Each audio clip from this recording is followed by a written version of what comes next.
দখলদার ইসরায়েলকে লক্ষ্য করে হাইপারসোনিক ব্যালিস্টিক ক্ষেপণাস্ত্র নিক্ষেপ করেছে ইরান সমর্থিত ইয়েমেনের সশস্ত্র বিদ্রোহী গোষ্ঠী হুতি। গোষ্ঠীটি জানিয়েছে, ফিলিস্তিনের গাজায় ইসরায়েলি আগ্রাসন ও গণহত্যার প্রতিবাদে এই হামলা চালিয়েছে তারা। তবে ইসরায়েলের দাবি, ইয়েমেন থেকে নিক্ষেপ করা ক্ষেপণাস্ত্রটি ইসরায়েলে প্রবেশের আগেই আটকে দিয়েছে তারা। মঙ্গলবার এক প্রতিবেদনে এই তথ্য জানিয়েছে সংবাদ মাধ্যম আল জাজিরা। প্রতিবেদনে বলা হয়েছে, মধ্য ইসরায়েলকে লক্ষ্য করে তারা ক্ষেপণাস্ত্র হামলা চালিয়েছে বলে ইয়েমেনের হুথি গোষ্ঠী জানিয়েছে। ইসরায়েলি সামরিক বাহিনী গাজায় আগ্রাসন বন্ধ না করা পর্যন্ত দেশটির বিরুদ্ধে সামরিক অভিযান চালিয়ে যাওয়ার প্রতিশ্রুতিও দিয়েছে ইরান সমর্থিত এই সশস্ত্র গোষ্ঠীটি। হুথি সামরিক মুখপাত্র ইয়াহিয়া সারি টেলিভিশনে দেয়া এক ভাষণে বলেছেন, প্যালেস্টাইন 2 নামের একটি হাইপারসোনিক ব্যালিস্টিক ক্ষেপণাস্ত্র ব্যবহার করে সোমবারের এই হামলাটি পরিচালিত হয়েছে। হুথিরা বলেছে, ফিলিস্তিনের অবরুদ্ধ গাজা উপত্যকায় ইসরায়েলি আগ্রাসন ও গণহত্যার প্রতিবাদে এই আক্রমণটি চালানো হয়েছে, যেখানে ইসরায়েল 1 বছরেরও বেশি সময় ধরে আগ্রাসন চালিয়ে যাচ্ছে এবং 45,000-এরও বেশি লোককে হত্যা করেছে।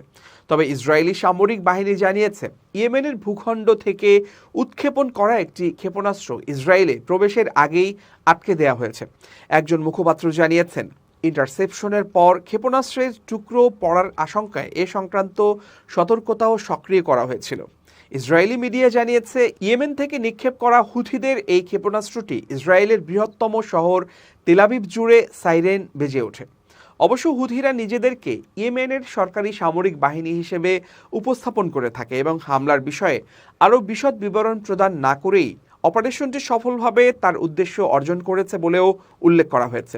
এর আগে চলতি বছরের মার্চে হাইপারসোনিক ক্ষেপণাস্ত্রের সফল পরীক্ষা চালানোর দাবি করেছিল ইয়েমেনের সশস্ত্র বিদ্রোহী গোষ্ঠী হুথি।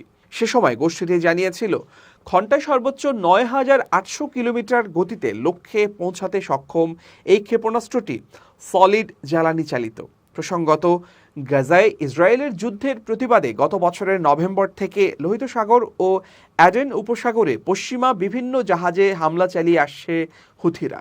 ফিলিস্তিনিদের প্রতি সমর্থন জানিয়ে সে সময় থেকে লোহিত সাগর ও এডেন উপসাগরের বাব আল মান্দাব এলাকায় চলাচলকারী বাণিজ্যিক জাহাজগুলোতেও ক্ষেপণাস্ত্র ও ড্রোন হামলা শুরু করে গোষ্ঠীটি। প্রথম পর্যায়ে কেবল ইসরায়েলের সঙ্গে সম্পর্কযুক্ত জাহাজগুলোতেই আক্রমণ চালানো হচ্ছিল, কিন্তু ডিসেম্বর যুক্তরাজ্যের যৌথ বাহিনী হুথিদের লক্ষ্য করে বিমান অভিযান শুরুর পর থেকে ইসরায়েলের পাশাপাশি এই দুই দেশের সঙ্গে সম্পর্কিত বাণিজ্যিক জাহাজগুলোতেও হামলা চালানো শুরু করে হুথিরা। অবশ্য গত সেপ্টেম্বরে ইসরায়েলকে লক্ষ্য করে একটি হাইপারসোনিক ব্যালিস্টিক ক্ষেপণাস্ত্র নিক্ষেপ করেছিল হুথিরা। সে সময় ইসরায়েলে আঘাত হানার আগে ক্ষেপণাস্ত্রটি 2040 কিলোমিটার পথ পাড়ি দেয় এবং ইয়েমেন থেকে দখলদার ইসরায়েলে পৌঁছাতে ক্ষেপণাস্ত্রটির সময় লেগেছিল মাত্র 11 মিনিট। এই ক্ষেপণাস্ত্র আসার খবরে সে সময় ইসরায়েলে ব্যাপক আতঙ্ক ছড়িয়ে পড়ে। ওই সময় 20 লাখ ইসরায়েলি বিভিন্ন আশ্রয় কেন্দ্রে অবস্থান নেন। দখলদার ইসরায়েলের এত মানুষ এর আগে কখনো একসঙ্গে আশ্রয় কেন্দ্রে যাননি।